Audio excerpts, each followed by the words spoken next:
The atmosphere in the courtroom that day was markedly different from usual. Outside, gentle raindrops were falling, casting shimmering shadows through the tall windows into the interior. Inside, the lights blazed bright, and the marble floor gleamed with an almost mirror-like finish. The people seated on the courtroom benches were lost in their own thoughts, each anticipating what appeared to be a routine traffic violation case. Everyone was confident this would be a simple matter, concluded quickly, leaving the courtroom empty as it was every other day. But no one could have imagined that within moments, this place would become the epicenter of the world's biggest news story. Judge Williams sat behind his imposing mahogany bench, adjusting his wire-rimmed glasses as he reviewed the day's docket. At 62, he had presided over thousands of cases in his distinguished career, from petty misdemeanors to high-profile corporate litigation. Today's schedule seemed refreshingly mundane: a handful of traffic violations, a minor property dispute, and some routine procedural hearings. The gentle patter of rain against the courthouse windows created a soothing backdrop to what he expected would be an unremarkable Tuesday morning. The court reporter, Margaret Chen, sat at her station with practiced efficiency, her fingers poised over the stenography machine. She had been documenting legal proceedings for over 15 years and could transcribe the fastest-speaking attorneys without breaking a sweat. Today, she expected nothing more challenging than recording the usual guilty pleas and fine payments that characterized traffic court. In the gallery, a sparse collection of individuals waited their turn. There was Mrs. Henderson, an elderly woman who had received a parking ticket she intended to contest. Young Marcus Thompson, a college student caught speeding on his way to an important exam, and several others with similarly minor infractions. The air carried the typical courthouse atmosphere, a mixture of anxiety, boredom, and the faint scent of the cleaning supplies used to maintain the building's sterile appearance. Seated in the witness box was a quiet figure who drew little attention from the scattered audience. He wore a simple khaki-colored suit and kept both hands folded in his lap. His eyes reflected an unusual sense of peace and dignity that seemed to emanate from within. This was President Ibrahim Traoré, a man who had earned recognition throughout sub-Saharan Africa for his simplicity and extraordinary leadership qualities. However, none of the people present in the courtroom were aware that this individual was the president of Burkina Faso. To them, he was simply an ordinary foreign national who had come to testify as a witness in what appeared to be a routine traffic incident. The irony was palpable. Here sat one of Africa's most respected leaders, virtually anonymous in an American courtroom, about to become the central figure in an international diplomatic crisis. Ibrahim Traoré had arrived in New York as part of a private visit, intended to be low-key and away from the media spotlight. At 43, he had already established himself as a transformational leader who prioritized his people's welfare over personal glory. His journey to the presidency had been marked by integrity, courage, and an unwavering commitment to justice, qualities that would soon be tested in the most unexpected circumstances. The president's security detail waited outside the courtroom, maintaining a discreet presence as per his instructions. He had always believed in leading by example, showing that leaders should be accessible to their people and willing to participate in civic duties like any other citizen. This philosophy had earned him tremendous respect across Africa, but it also placed him in vulnerable situations, like the one that was about to unfold. Standing opposite him was Detective Marcus Sullivan, a man whose presence dominated the room even before he spoke. Sullivan had spent 2 decades in law enforcement, rising through the ranks with what many considered an impressive record of solved cases and successful prosecutions. However, his confidence often bordered on arrogance, and his demeanor revealed the pride that came with wielding authority over others. The courtroom was Detective Sullivan's second home, where he frequently testified with the kind of experience and stern tone that could intimidate most witnesses. His heavy footsteps echoed across the marble floor, adding gravity to the room's atmosphere. Today, he approached the witness stand with the same swagger that had characterized his testimony in hundreds of previous cases. Detective Sullivan examined Ibrahim from head to toe, then spoke in a mocking tone that would change everything. "Hey, boy, listen up." The moment these words left his lips, the courtroom atmosphere shifted dramatically. Several people turned to look at each other in bewilderment. Judge Williams looked up sharply, straightening his glasses, and the court reporter's fingers momentarily froze above her stenography machine. This was no ordinary statement. It was a glimpse into the prejudice that Detective Sullivan had harbored in his heart for years. The word boy hung in the air like a toxic cloud, its implications clear to everyone present. In the context of a white police officer addressing a black man, the term carried centuries of racial subjugation and disrespect. What made it even more egregious was that the man being addressed was not just any individual, but a head of state, though Sullivan remained ignorant of this crucial fact. Ibrahim raised his head calmly. There was no anger on his face, no fear, but rather a quiet strength that seemed to emanate from his very being. He spoke softly but clearly. "I am Ibrahim Traoré."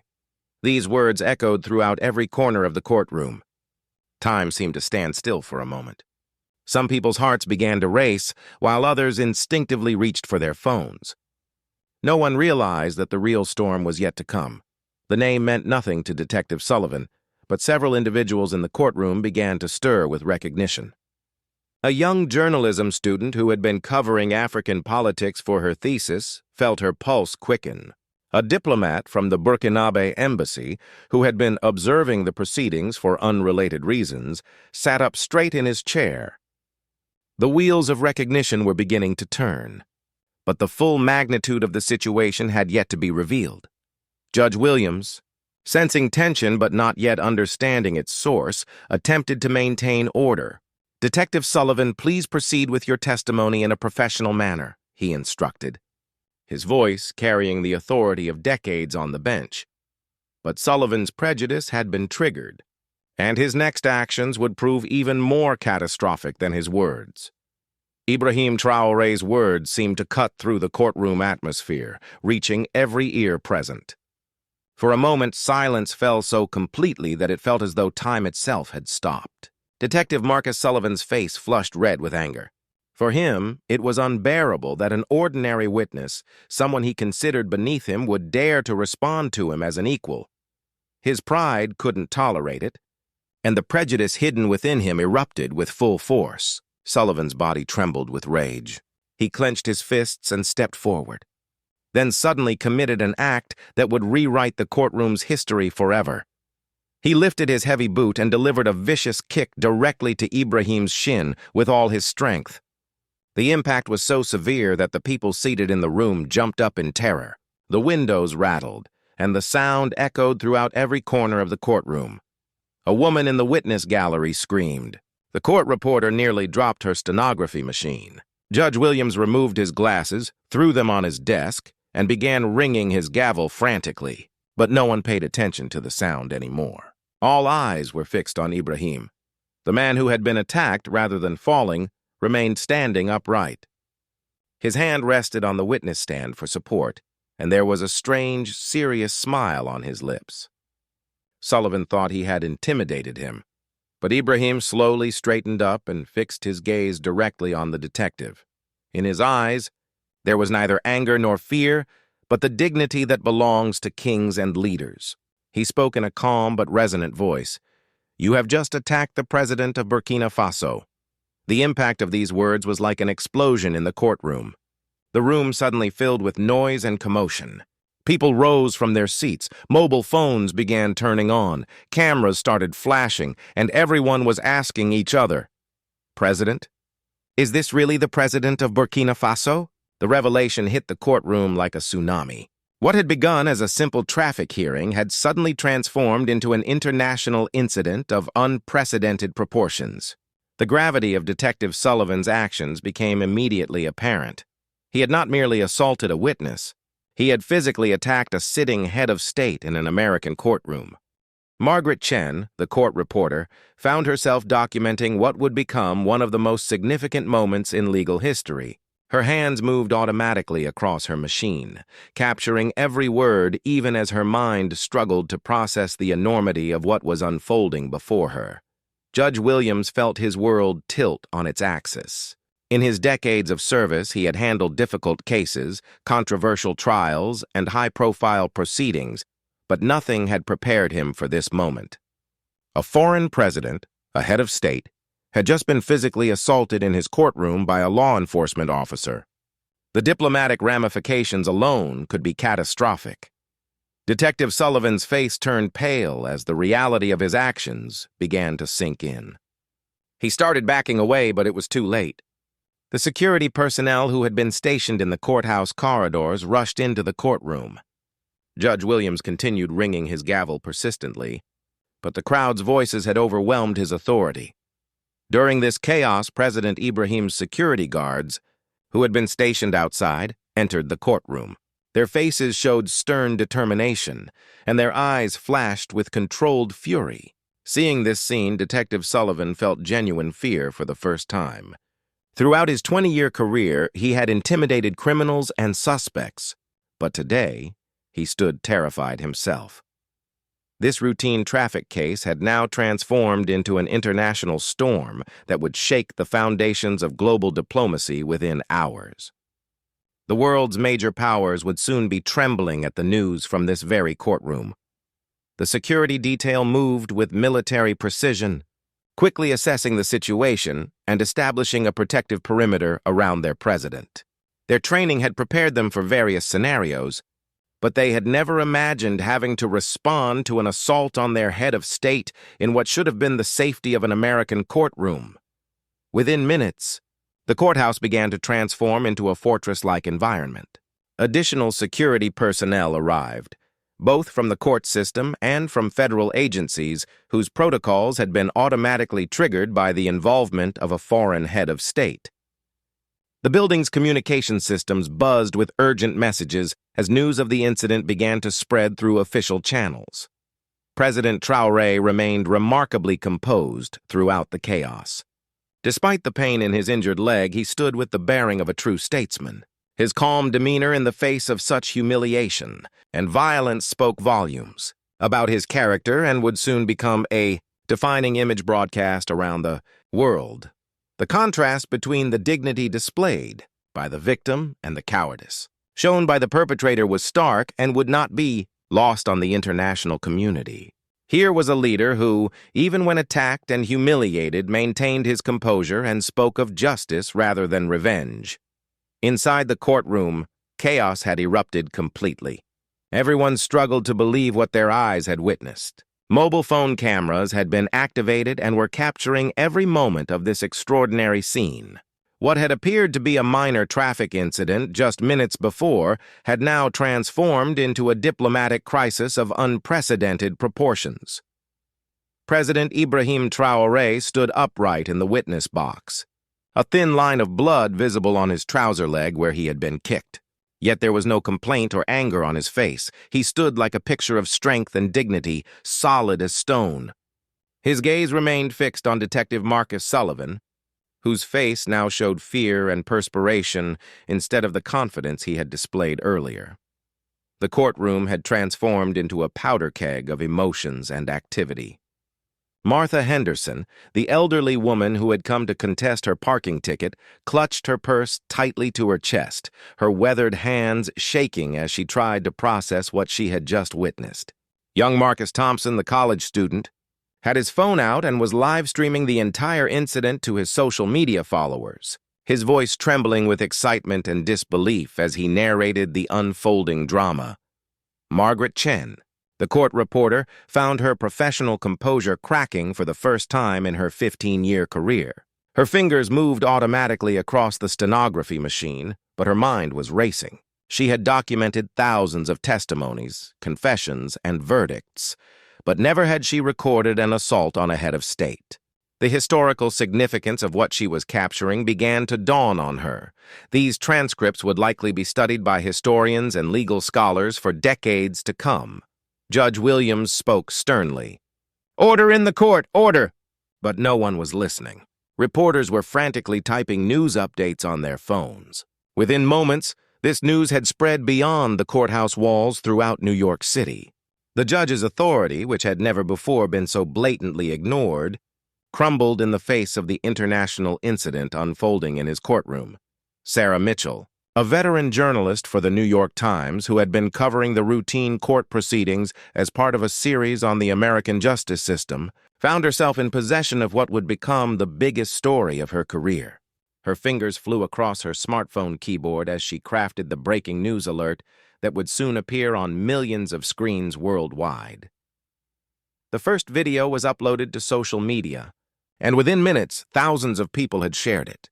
The headline read, "American Detective Attacks African President in Courtroom." The video quality was grainy, captured by shaking hands on a smartphone, but the audio was crystal clear.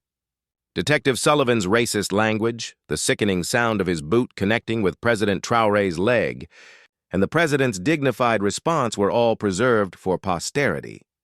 Reporters standing on the courthouse steps began live coverage.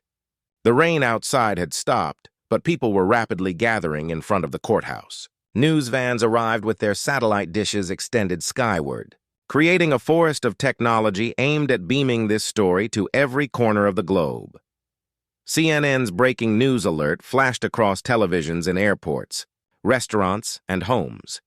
Breaking: African president assaulted by police officer in NYC court. BBC World Service interrupted its regular programming. Al Jazeera deployed its full investigative team. Within an hour, the story had reached audiences from Lagos to London, from Beijing to Buenos Aires. Everyone had phones in their hands, and every tongue spoke the same phrase: "Attack on President Traoré." The crowd outside grew by the minute. Office workers on their lunch breaks, students from nearby Columbia University, activists who had received alerts from their networks. What started as casual curiosity quickly transformed into organized protest as people realized the gravity of what had occurred. Meanwhile, the courthouse doors burst open and President Ibrahim's full security team entered with complete alertness. These were not ordinary bodyguards, but elite personnel trained by some of the world's best security agencies. Their leader, Colonel Amadou Sankara, a veteran of both military service and diplomatic protection, quickly assessed the situation with the tactical precision that had kept him alive through numerous security challenges across Africa. They formed a protective circle around the president, and the urgent voices from their radios could be heard by everyone. "Eagle is secure. Repeat, Eagle is secure. We have a hostile environment, but subject is unharmed," the security team's presence added. Another layer of international complexity to the situation. These were armed foreign agents now operating on American soil in response to an attack on their protectee. Detective Sullivan's legs began to wobble. The man who had considered himself an ocean of power just moments before was now shrinking into a corner. For the first time, the fear gripped his heart that his single kick was about to disgrace him worldwide. His 20-year career, his pension, his reputation in the community, all of it was crumbling in real time as he watched the security professionals who surrounded President Traoré. These weren't the street criminals he was used to intimidating. These were international operatives who could end his career, or worse, with a single report to their superiors. Judge Williams's mind was reeling. He rang his gavel and shouted, "This is a courtroom, not a battlefield. Restore order immediately." But this situation had spiraled beyond his control. At 62 years old, having presided over thousands of cases, he had never encountered anything remotely resembling this scenario. His legal training had prepared him for disruptions, but not for international incidents involving heads of state. The courthouse staff had already reported this news to the highest authorities. Emergency calls were being made in Washington offices. When a clerk dialed the State Department with trembling hands, his voice was shaking. "Sir, an American detective has struck the president of Burkina Faso in court." Within the State Department's operations center, Deputy Assistant Secretary Jennifer Walsh felt her coffee cup slip from her nerveless fingers as she processed the emergency call. The ceramic shattered on the floor, but she barely noticed. Her mind was already racing through the diplomatic protocols for such an unprecedented crisis. There was no playbook for this situation, no previous case study of an American law enforcement officer physically assaulting a foreign head of state on American soil. The ripple effects were immediate and far-reaching. Embassy security officers in Ouagadougou received encrypted communications from Washington within minutes. The American ambassador to Burkina Faso was awakened from his afternoon rest by his chief of staff, who delivered the news with barely concealed panic. "Mr. Ambassador, we have a situation. Their president has been assaulted by one of our police officers in New York." Upon hearing this statement, turmoil erupted in the halls of the American government. In Washington, D.C., the seat of American power, routine morning meetings were in progress. Coffee cups sat on conference room tables, and officials were hunched over their papers when suddenly a single piece of news changed everything. The first report reached the State Department's desk. The room fell into dead silence. For a few seconds, no one had the courage to speak. Then everyone stood up simultaneously. Phone bells began ringing, and a barrage of emails and emergency messages started pouring in. The Secretary of State closed his file and said anxiously, "This is diplomatic suicide." Meanwhile, turmoil also erupted in Africa's capitals. In Ouagadougou, the presidential palace hall filled with a large crowd. Ministers and advisors were on their phones, everyone's voices raised. Breaking news was running on radio stations. "Our president attacked in America." People closed their shops. Protests began on the streets. Drums and chants echoed, all centered on one message: "Attack on dignity will not be tolerated." An emergency session was called at African Union headquarters. Representatives from all member nations were asking each other how this was possible, how a major leader was not safe in an American courtroom, and whose honor could be considered secure if his wasn't. Videos were spreading on social media like wildfire. University students, market traders, rural farmers, everyone was watching the same scene on their phones. An American officer kicked a president in court. This image was being interpreted as an attack on the dignity of all of Africa. Demonstrations also began outside American embassies. In Nigeria, Ghana, Senegal, and throughout Africa, crowds gathered everywhere. Banners reading "Give us justice" were raised high. American diplomats were trapped inside, trying to understand the severity of the situation. The international response was swift and severe. Within hours of the incident, diplomatic cables were flying between capitals across the globe. The African Union issued an emergency statement condemning the assault and demanding immediate justice. The United Nations Human Rights Council announced it would convene a special session to address the matter. European allies expressed their shock and concern through official channels. Even traditional adversaries like Russia and China seized the opportunity to criticize American treatment of foreign dignitaries, using the incident to question American moral authority on the global stage. Detective Marcus Sullivan's world had also completely changed in ways he could never have imagined. Internal investigations began immediately, triggered by emergency protocols that swung into action the moment a foreign dignitary was involved in an incident. His 20-year service record was scrutinized under a microscope that revealed details previously overlooked or deliberately ignored. Internal Affairs Detective Lisa Rodriguez, a thorough investigator known for her meticulous attention to detail, was assigned to lead the investigation. As she pulled Sullivan's personnel file, what she discovered painted a disturbing picture of systemic negligence. There were 17 complaints of excessive force, 12 allegations of racial profiling, and 8 formal grievances about inappropriate language, all buried in bureaucratic procedures that had protected Sullivan for 2 decades. The complaints told a story of pattern and escalation. In 2008, an African-American teenager had accused Sullivan of calling him boy during a traffic stop. In 2012, a Hispanic family claimed he had used derogatory language during a domestic dispute call. In 2016, a Muslim woman reported that Sullivan had made Islamophobic comments while investigating a robbery at her store. Each complaint had been investigated by Sullivan's colleagues, each one dismissed or downgraded, each one adding to a portfolio of evidence that was now under international scrutiny. Old cases and complaints were dredged up by a special prosecutor assigned specifically to handle the international implications of the case. District Attorney Robert Chen, whose own family had immigrated from Taiwan, understood the broader significance of the assault. This wasn't just about one police officer's misconduct. It was about America's credibility on the world stage. Sullivan's face was being shown repeatedly on television screens around the world. He was no longer a hero, but had become the symbol of American law enforcement's worst tendencies. CNN ran a special report titled "The Face of American Racism," featuring Sullivan's photograph alongside historical images of civil rights abuses. The BBC documentary team began work on a program called "When Police Attack Presidents," with Sullivan as the central figure. His own police department moved swiftly to distance itself from the scandal. Police Commissioner Maria Santos called an emergency press conference within hours of the incident. Standing behind a podium flanked by American flags, she announced, "Detective Marcus Sullivan's actions do not represent the values of this department, this city, or this nation. He has been suspended without pay pending a full investigation, and we are cooperating completely with federal authorities." But the damage to the department's reputation was severe.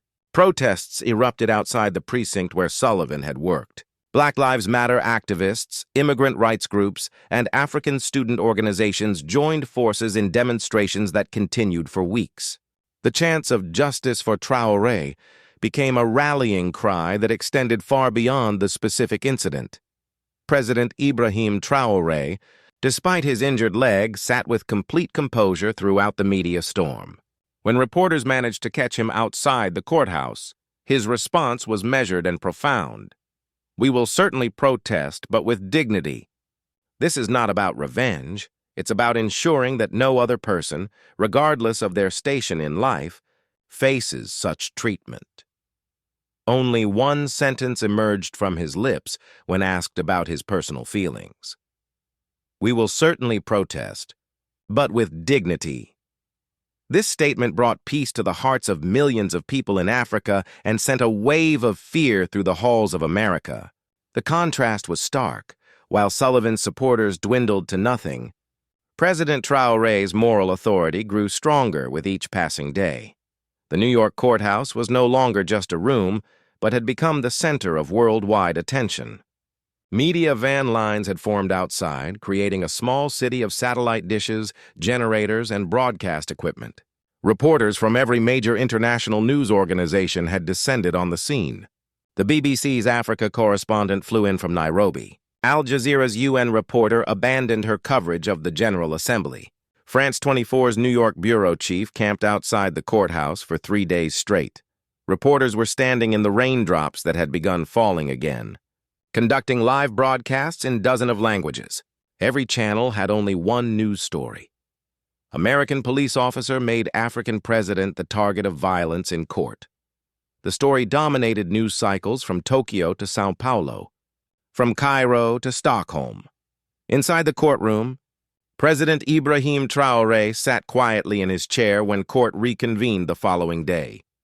His leg might have been injured, but the grandeur of his personality was far greater than that wound. He had spent the night at the Burkina Faso mission to the United Nations, where diplomats and African leaders had streamed in to show their support. His composure never wavered, even as protesters chanted his name outside the building until dawn. His face showed complete peace, and his gaze held such honor that even his enemies would feel shame. The medical treatment he had received for his injury was minimal, a few stitches and a bandage, but he had refused stronger pain medication, insisting he needed to remain alert for the legal proceedings. Security officers surrounded him, alert every moment. Colonel Sankara had coordinated with the U.S. Secret Service and FBI to ensure the president's safety, creating an unprecedented level of protection for a foreign leader in an American courthouse. The security arrangements were so extensive that they required approval from the highest levels of both governments.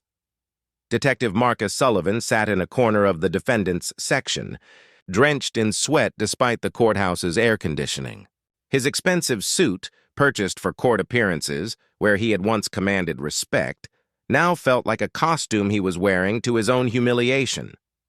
His arrogance and glory had vanished within moments. replaced by a crushing realization of his catastrophic error in judgment. The same thought kept coming to his mind that his single kick had not only destroyed his career, but had also damaged America's image on the global stage. He watched the international media circus outside through the courthouse windows, knowing that his face was being broadcast into homes across 6 continents. His children would grow up with the legacy of their father's moment of racist violence preserved forever on the internet. His wife, Karen, had stopped answering the phone at their suburban home. Their mailbox overflowed with hate mail from around the world. Their front lawn was trampled by protesters and journalists. Their neighbors avoided eye contact, and their children faced harassment at school that forced Karen to withdraw them temporarily from classes. The detectives' union, which might have normally provided support, held an emergency meeting to discuss his case. Union President Frank Martinez, himself the son of Mexican immigrants, made the unprecedented decision to publicly distance the organization from Sullivan's actions. "We cannot and will not defend racially motivated violence regardless of who commits it," Martinez announced at a press conference that was carried live on local television. No one wanted to be associated with what was being characterized as a racially motivated assault on a foreign head of state. Sullivan found himself completely isolated, facing the full weight of international condemnation with no institutional support. Even his longtime partner, Detective Tony Russo, publicly stated that he had never witnessed Sullivan display such behavior and was shocked and disgusted by the incident. The FBI opened a federal civil rights investigation within hours of the assault. Special Agent in Charge Monica Washington, the first African-American woman to hold that position in the New York field office, personally took charge of the case. Her involvement sent a clear message that the federal government was treating the incident with the utmost seriousness. Federal prosecutors began preparing charges that could include assault of a foreign official, civil rights violations, and hate crimes. Each charge carried potential prison sentences that could total decades behind bars.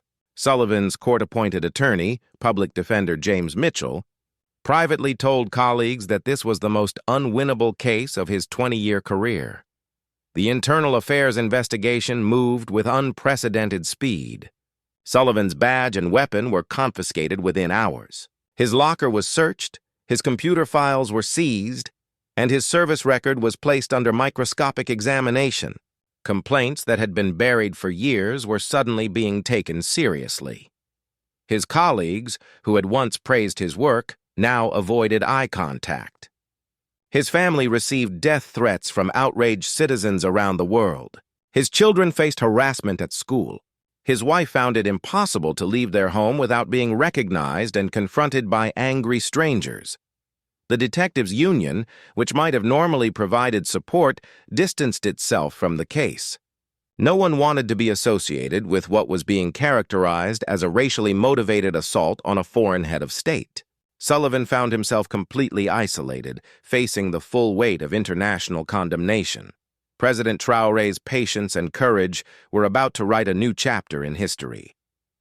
The crowd outside the New York courthouse continued to grow. People were waving flags, holding banners high, and television cameras from around the world were broadcasting this scene live. Chants of dignity, justice, and honor echoed through the air. This was no ordinary protest, but the voice of an entire continent resonating in the heart of America.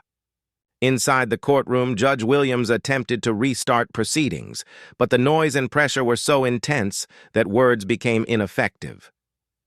President Ibrahim Traoré remained seated with a calm demeanor. His face displayed such dignity that everyone was amazed. His very silence became the courtroom's greatest argument. Meanwhile, a single video was being shared worldwide on social media, that moment when the American officer kicked, and then Ibrahim Traoré said with dignity, "You have attacked the president of Burkina Faso." This statement had now become a global force.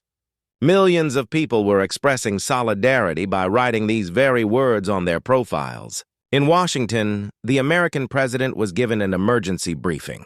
He told his advisors, "This matter is not political for us, it's a diplomatic crisis. If we don't make the right decision, the entire continent will turn away from us." During this time, a historic session took place at the African Union office. Representatives from all 54 African nations sat at one table. The room echoed with chants and passionate statements. Everyone had the same position. This is not just Burkina Faso's matter. It's all of Africa's concern.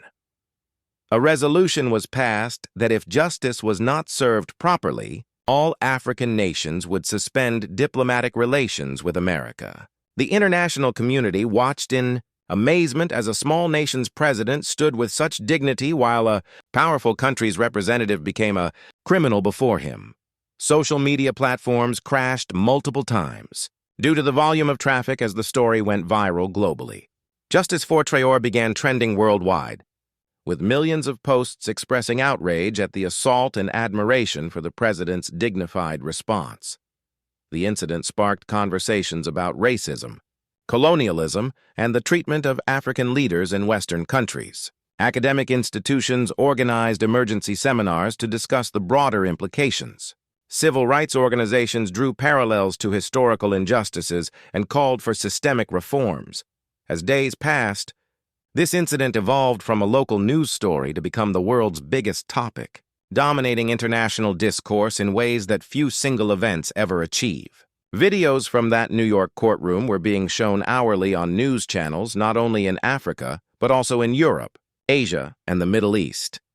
The footage had been translated into dozens of languages, analyzed by thousands of commentators, and viewed by hundreds of millions of people worldwide.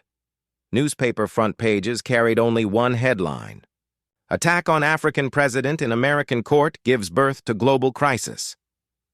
The Washington Post devoted its entire front page to the story, with a photograph of President Traoré's dignified face juxtaposed against Detective Sullivan's aggressive stance. The New York Times published a special Sunday edition with in-depth analysis of the diplomatic, legal, and social implications of the assault. International newspapers followed suit with their own extensive coverage. London's Guardian published a scathing editorial titled "America's Moment of Shame." France's Le Monde ran a lengthy investigation into racial bias in American law enforcement. Germany's Der Spiegel featured the story on its cover with the headline, "The Kick That Shook the World." Even publications that rarely covered American domestic issues, such as India's Times and Japan's Asahi Shimbun, dedicated significant coverage to the incident. African nations gave coordinated and unprecedented responses that demonstrated the continent's growing unity and diplomatic sophistication. Ghana's President Nana Akufo-Addo personally called the American ambassador to Accra, Ambassador Virginia Palmer, to the presidential palace for what diplomatic sources described as one of the most tense meetings in recent Ghana-U.S. relations. The 90-minute meeting, held behind closed doors, resulted in a formal diplomatic protest being lodged with the State Department. Ghana also summoned the American ambassador and registered a strong protest through official diplomatic channels. Foreign Minister Shirley Ayorkor Botchwi issued a statement that was broadcast live on Ghana Broadcasting Corporation.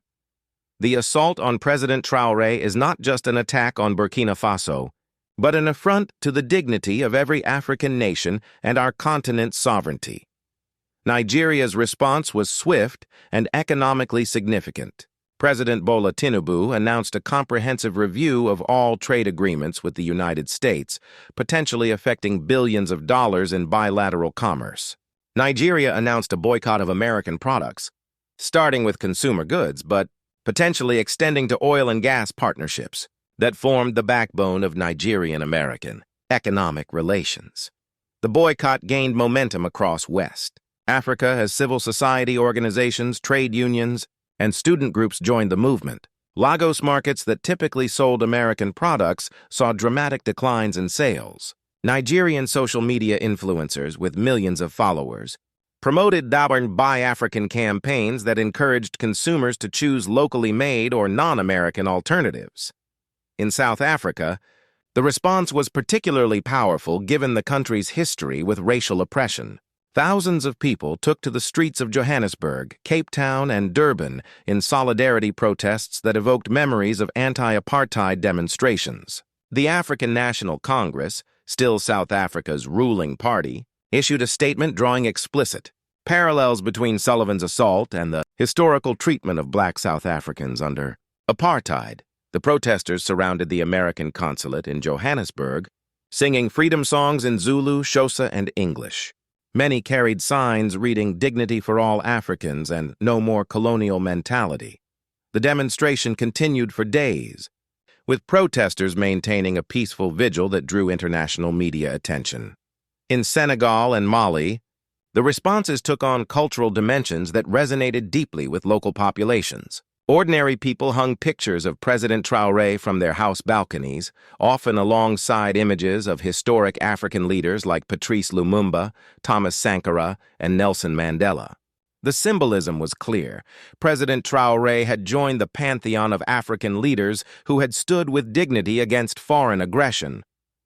Senegalese griots, the traditional storytellers and musicians, composed songs about the incident that spread rapidly through West Africa's musical networks. These songs, performed in local languages and broadcast on radio stations from Dakar to Bamako, transformed President Traoré's dignified response into contemporary folklore. The entire continent seemed to become one body and one voice in ways that transcended the usual divisions of language, religion, and national boundaries. The African Union's headquarters in Addis Ababa became a center of diplomatic activity unprecedented in the organization's history. Pressure mounted on the American administration.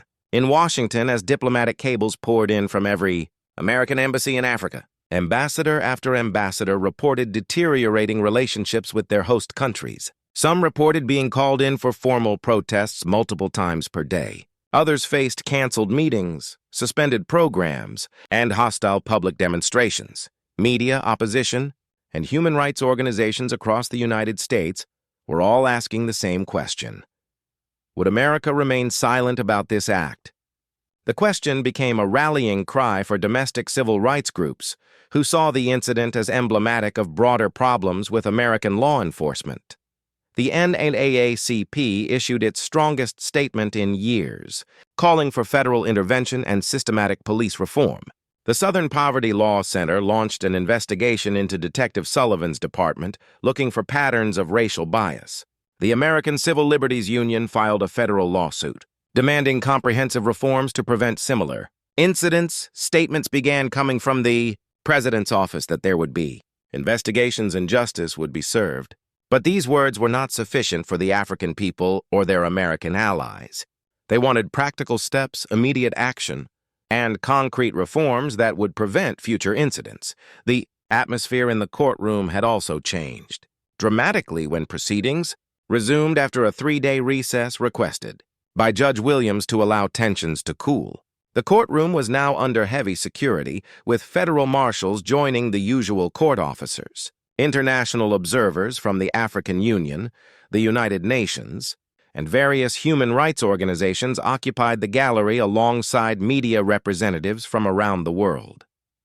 Despite his injured leg, President Ibrahim Traoré gave his formal statement with the poise of a seasoned diplomat and the authority of a head of state. His words were measured, profound, and carefully chosen for their international audience. I am not against any country, I only stand for justice. If a president is not safe in a courtroom, where will common people be safe? The question hung in the air like a challenge to the entire American justice system. It was simultaneously personal and universal, specific to his experience, but applicable to anyone who had ever faced discrimination or abuse of power. This incident, President Traoré continued, is not about me personally. It is about the fundamental principle that all human beings deserve dignity and respect, regardless of their nationality, their race, or their position in life. When that principle is violated, it diminishes all of us. These words echoed throughout the courtroom like golden letters, resonating with moral authority that transcended national boundaries. The court stenographer, Margaret Chen, found herself typing words that she knew would be quoted in history books. Reporters immediately posted them on social media, where they spread with viral intensity. Within hours, millions of people had shared these quotes across every major social media platform. Justice for Traoré became the #1 trending hashtag globally, surpassing even major sporting events and entertainment news. The president's words were translated into dozens of languages and shared by everyone from Nobel Peace Prize winners to college students. President Traoré began to be seen worldwide as a leader who symbolized tolerance, dignity, and justice in the face of aggression. International leaders who had never heard of Burkina Faso before began praising his response. Former UN Secretary-General Kofi Annan's foundation issued a statement calling President Traoré a model of leadership for the 21st century. The Vatican issued a rare statement on a political matter, with Pope Francis praising President Traoré's Christian response of forgiveness and dignity in the face of humiliation. The Dalai Lama tweeted his support for the president's peaceful approach.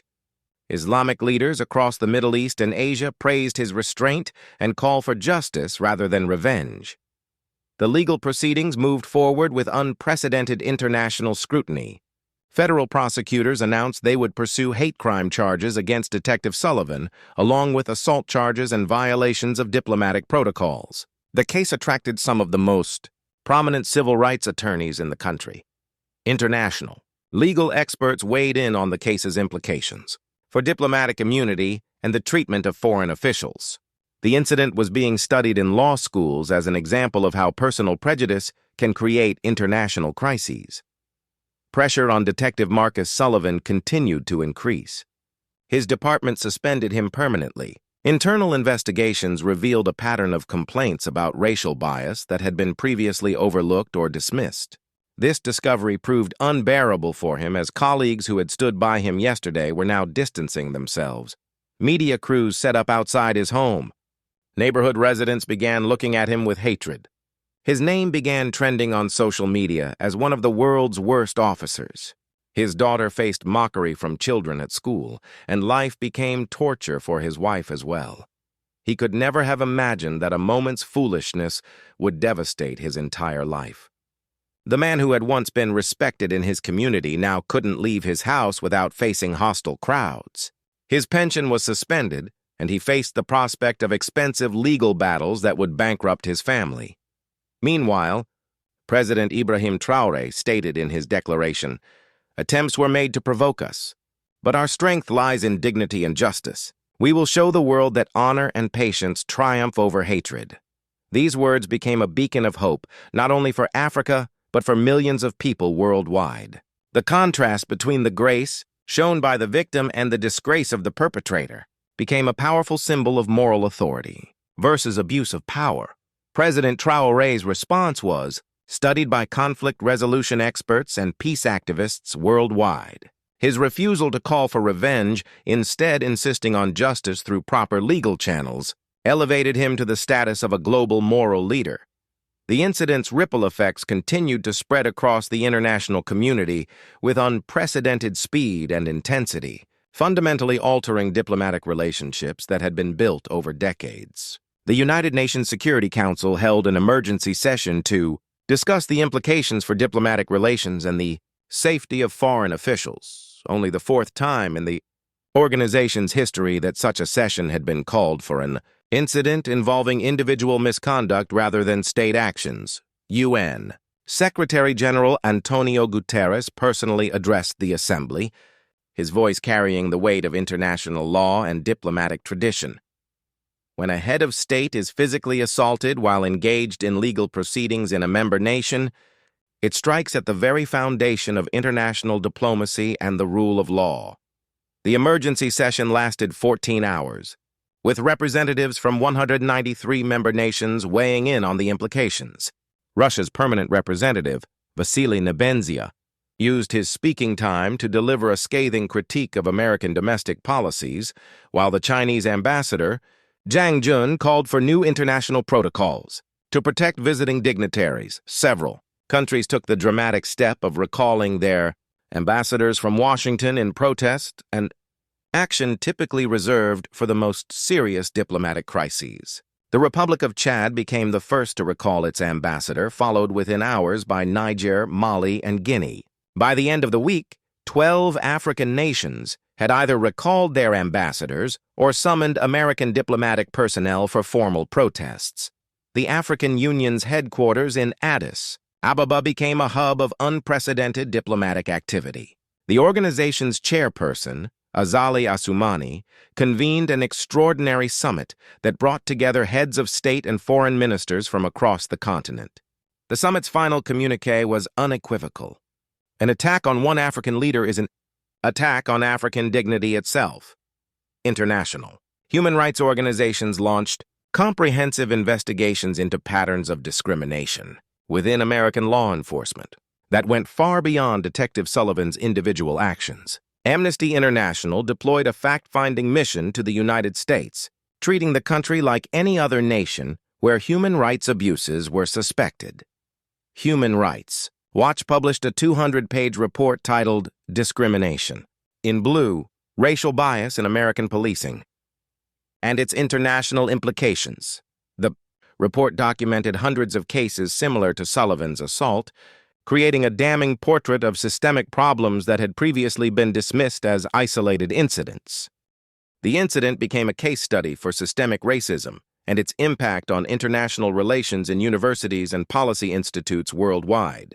Harvard's Kennedy School of Government organized an emergency seminar series titled When Domestic Prejudice Becomes International Crisis, Oxford. University's said business school created a case study that was taught in diplomatic training programs across Europe. European Union leaders expressed unprecedented concern about American reliability as a partner, questioning whether they could trust a country that couldn't guarantee the safety and dignity of visiting heads of state. European Commission President Ursula von der Leyen issued a statement that diplomatic observers described as the harshest criticism of American domestic policies from European leadership in decades. The economic implications extended far beyond diplomatic embarrassment. Trade relationships were strained as several African nations reconsidered their economic partnerships with the United States. The African Growth and Opportunity Act, AGOA, which provided preferential trade access for African products in American markets, faced its most serious challenge since its inception.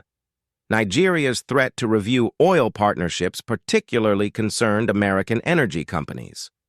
With Nigeria being one of America's top oil suppliers, any disruption could affect gas prices and energy security. ExxonMobil, Chevron, and other major corporations with investments in Nigeria found themselves lobbying the State Department for swift action to resolve the diplomatic crisis. China and Russia seized the opportunity to position themselves as more respectful alternatives to American leadership in Africa, launching what analysts described as the most aggressive diplomatic offensive on the continent since the Cold War. Both countries increased their diplomatic and economic outreach to African nations, using the incident as evidence of Western hypocrisy and unreliability.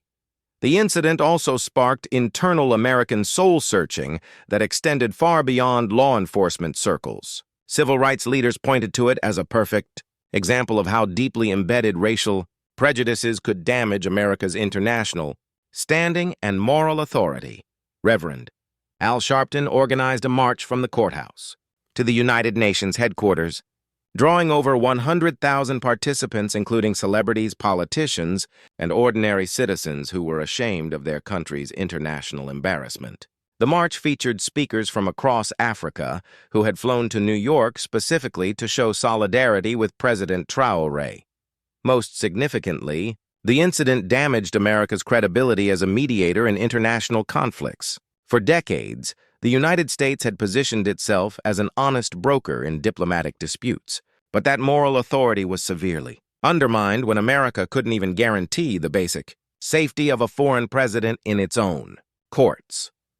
The global media coverage of the incident evolved into something unprecedented in the digital age, creating a cultural phenomenon that transcended traditional news cycles and geographic boundaries. Social media platforms experienced their highest traffic volumes in history as the story spread across every conceivable digital channel. Justice for Traoré became more than just a hashtag.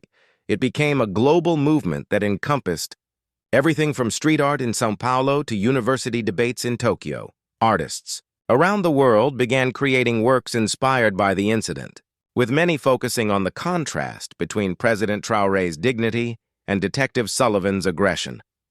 A particularly powerful piece by renowned South African artist William Kentridge showed President Traoré standing tall, while shadow figures representing historical oppression dissolved around him. The artwork was displayed simultaneously in galleries across 6 continents, with proceeds donated to education programs in Burkina Faso. Musicians contributed their voices to the growing cultural movement. Senegalese rapper Youssou N'Dour composed a song titled "Dignity Cannot Be Broken" that became an anthem across French-speaking Africa. Nigerian Afrobeat star Burna Boy released a track called "Presidential Respect" that topped charts in over 20 countries. The incident also influenced academic discourse in unprecedented ways. Universities across the world organized symposiums, conferences, and special lecture series dedicated to analyzing the broader implications of the assault. The University of Ghana's Institute for African Studies established the Ibrahim Traoré Chair in Diplomatic Studies, funded by donations from across the African diaspora.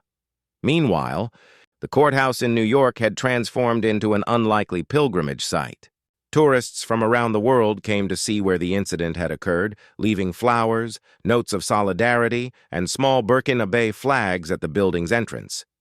The courthouse administration was forced to install additional security measures to manage the crowds. Local New York businesses capitalized on the attention in various ways. Street vendors sold T-shirts with President Traoré's image and his famous quote, "You have just attacked the president of Burkina Faso." Ethiopian and Nigerian restaurants near the courthouse reported record business as visitors sought to connect with African culture. The incident also sparked a renewed interest in African history and politics among American students. University courses on African studies saw enrollment increases of up to 400%. Publishers rushed to translate President Traoré's speeches and writings into English, with his autobiography becoming a bestseller despite having been written before he became internationally famous. Hollywood quickly took notice of the story's cinematic potential. Within weeks, multiple production companies were developing film projects about the incident. Academy Award-winning director Steve McQueen announced plans for a biographical film about President Traoré, while Netflix began production on a documentary series about African leadership in the 21st century. The casting discussions for potential films became a cultural conversation in themselves. African-American actors like Chadwick Boseman and Michael B. Jordan were mentioned for the role of President Traoré, while African actors lobbied for authentic representation. The debate highlighted ongoing discussions about representation and authenticity in Hollywood productions about African subjects when Detective Sullivan's trial began 8 months after the original incident. It had become one of the most closely watched legal proceedings in recent history. The courtroom where the original assault occurred was deemed too small for the international media attention, requiring proceedings to be moved to the larger federal courthouse in Lower Manhattan.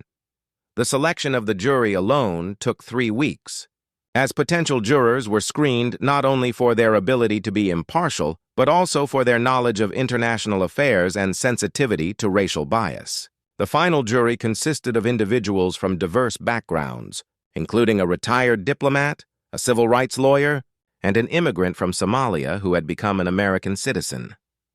President Traoré returned to New York to testify, this time accompanied by a full diplomatic delegation that included Burkina Faso's foreign minister and representatives from the African Union. His arrival at JFK Airport was met by hundreds of supporters waving Burkina flags and chanting songs in various African languages. The president's testimony was broadcast live around the world, with an estimated 2.3 billion viewers tuning in at some point during his 4 hours on the witness stand. His calm recounting of the events, delivered in perfect English with occasional phrases in French, reinforced the dignity that had made him an international symbol. I felt not anger, but sadness, President Traoré testified when asked about his emotional response to the assault. Sadness that such hatred exists in the heart of a man who has sworn to serve justice. But I also felt hope, because I knew that the American people, like people everywhere, believe in fairness and human dignity. The prosecution, led by U.S. Attorney Sarah Williams, presented overwhelming evidence of premeditation and racial bias. They played recordings of Sullivan's previous encounters with minorities, presented testimony from his former colleagues about his expressed prejudices, and demonstrated a clear pattern of escalating discriminatory behavior. Expert witnesses testified about the historical context of the language Sullivan had used and the particular significance of his actions given President Traoré's status as a head of state. Dr. Henry Louis Gates, Jr. of Harvard University, provided detailed testimony about the historical use of the word boy as a racial slur designed to emasculate and demean black men. The defense team, led by court-appointed attorney James Mitchell, struggled to find any justification for Sullivan's actions. Their strategy focused on portraying Sullivan as a dedicated officer who had made a terrible mistake in a moment of stress. But this approach collapsed when recordings of his previous discriminatory comments were played in court. Character witnesses who might have supported Sullivan remained conspicuously absent. His former colleagues, unwilling to associate themselves with his actions, either refused to testify or provided only minimal, grudging support. Even his own police union declined to provide significant assistance with his defense. The trial also featured unprecedented security measures due to international attention and concerns about potential disruptions. The U.S. Marshals Service coordinated with Secret Service agents and Burkinabe security personnel to ensure President Traoré's safety during his testimony. When the guilty verdict was announced after only 6 hours of jury deliberation, celebrations erupted not only across Africa, but in major cities worldwide. In New York, crowds gathered in Times Square singing "We Shall Overcome" in various languages. In London, Trafalgar Square filled with supporters of justice. In Paris, the African diaspora community organized a celebration at the Place de la République. President Traoré's response to the verdict was characteristically measured and gracious. In a brief statement outside the courthouse, he said, "This verdict is not about revenge or personal satisfaction. It represents the triumph of justice over prejudice, of dignity over hatred. I hope it serves as a reminder that in a just society, no one is above the law, and everyone deserves respect." The sentencing phase, held 2 months later, resulted in Detective Sullivan receiving the maximum possible sentence: 12 years in federal prison for civil rights violations, assault of a foreign official, and hate crimes. Judge Williams, in delivering the sentence, noted that Sullivan's actions had damaged not only President Traoré personally, but America's reputation and credibility on the world stage. The legal proceedings led to significant reforms in the American justice system that extended far beyond this single case. Federal hate crime legislation was strengthened with the passage of the Diplomatic Dignity Act, which created enhanced penalties for crimes against foreign officials and mandated cultural sensitivity training for all federal law enforcement personnel. New protocols were established for interactions between law enforcement and foreign nationals, particularly diplomats and other official visitors. The State Department created a new office specifically dedicated to preventing and responding to incidents involving foreign dignitaries on American soil. Police departments across the country were required to implement new training programs focused on cultural sensitivity and implicit bias. The FBI developed new screening procedures for federal law enforcement positions that included psychological evaluations, designed to identify potential discriminatory attitudes. The incident also led to the creation of an international oversight body, headquartered in Geneva, dedicated to monitoring the treatment of foreign officials and promoting diplomatic best practices.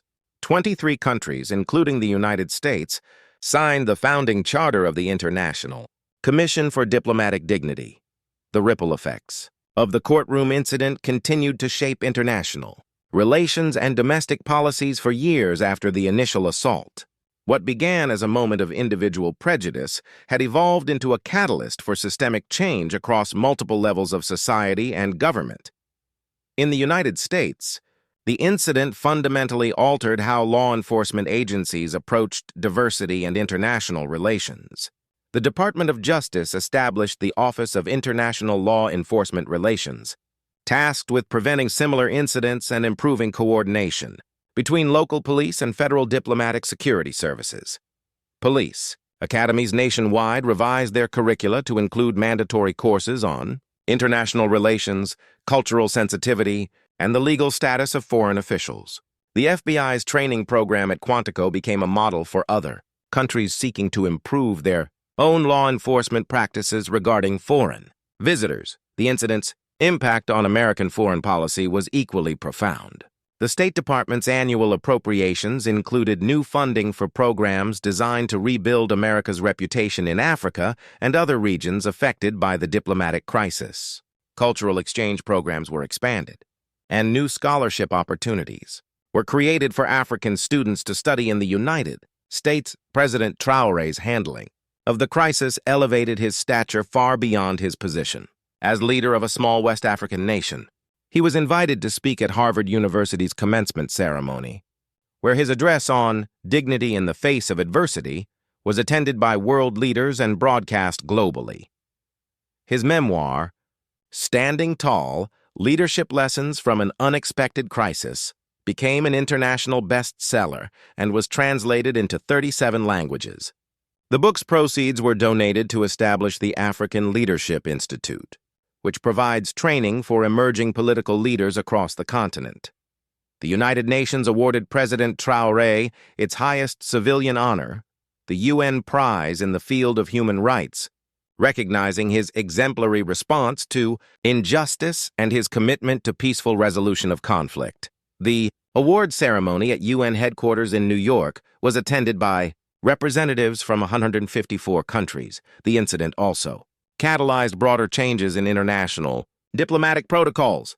The Vienna Convention on Diplomatic Relations was amended to include specific provisions for the protection of heads of state and other high-ranking officials when they are present in foreign countries for any purpose, not just official state visits. African nations, inspired by the solidarity shown during the crisis, strengthened their continental institutions and increased cooperation on economic and political issues. The African Union established a new rapid response mechanism for defending member states against discrimination or abuse in international forums. The economic integration of Africa accelerated as countries sought to reduce their dependence on relationships with traditional Western partners. The African Continental Free Trade Area, which had been progressing slowly, gained new momentum as leaders recognized the importance of economic independence in maintaining political dignity. Detective Sullivan's fate served as a powerful deterrent to similar behavior. His 12-year sentence, the loss of his pension, and his permanent disbarment from law enforcement sent a clear message to police officers across the country. The case became required study material in police ethics courses and was frequently cited by internal affairs investigators. Sullivan's personal downfall was complete and irreversible. His family was forced to relocate twice due to ongoing harassment and threats. His children, despite having no role in their father's actions, faced discrimination and social ostracism that affected their education and career prospects. The media coverage of Sullivan's post-conviction life served as a stark contrast to President Traoré's rising international profile. While the president was receiving honorary degrees and addressing world leaders, Sullivan was serving his sentence in a federal penitentiary, largely forgotten, except as a cautionary tale. The courthouse where the incident occurred was eventually designated as a historic site by the New York City Landmarks Preservation Commission. A bronze plaque installed near the entrance commemorates the triumph of dignity over prejudice and the power of peaceful response to injustice. Years later, when historians and political scientists analyze the early 21st century, the courthouse incident is remembered as a pivotal moment that demonstrated how individual actions can reshape international relations and catalyze global social change. The incident proved that in an interconnected world, local acts of prejudice can quickly become global crises, but it also showed that dignified responses to injustice can inspire positive transformation. President Ibrahim Traoré's response became a case study in crisis management and moral leadership taught in universities worldwide. His refusal to respond to hatred with hatred, his insistence on justice rather than revenge, and his ability to transform a personal, humiliation into a moment of global moral clarity, established him as one of the most respected leaders of his generation. The incident fundamentally altered the relationship between Africa and the Western world, marking the beginning of a new era in which African leaders demanded and received respect as equals on the world stage rather than as junior partners in international affairs. The solidarity shown by African nations during the crisis strengthened continental unity and accelerated the continent's economic and political integration. For America, the incident served as a painful but necessary reminder that its treatment of all people, regardless of their origin, reflects on its values and international standing. The reforms that followed helped restore some credibility, but the lessons learned continue to shape policy, training, and international relations decades later. The story of President Traoré and Detective Sullivan became a powerful parable about the choices individuals make in moments of crisis and the far-reaching consequences of those choices. Sullivan's moment of hatred destroyed his life and damaged his country's reputation, while Traoré's moment of grace elevated both his personal stature and his continent's standing in world affairs. Perhaps most importantly, the incident demonstrated that dignity cannot be destroyed by the actions of others. It can only be given away by our own responses. President Ibrahim Traoré chose to maintain his dignity in the face of profound disrespect, and in doing so, he not only preserved his own honor but elevated the standing of his entire continent. The courthouse incident reminded the world that true strength lies not in the ability to dominate others, but in the courage to respond to injustice with grace, to meet hatred with dignity, and to transform moments of personal attack into opportunities for collective growth. In choosing peace over vengeance, justice over revenge, and dignity over despair, President Traoré showed that the greatest victories are often won not through force, but through the quiet power of moral authority. The legacy of that rainy Tuesday morning in a New York courthouse continues to inspire leaders, activists, and ordinary citizens around the world who face injustice with courage and respond to hatred with hope. The echoes of President Traoré's dignified response still resonate in the halls of power and the streets of cities worldwide, reminding us all that in our darkest moments, we have the power to choose light over darkness, dignity over degradation, and hope over hatred. In the end, the incident that began with one man's prejudice and another man's pain became a testament to the transformative power of grace under pressure and the enduring triumph of human dignity over human hatred. The courtroom incident, a tale of dignity and justice,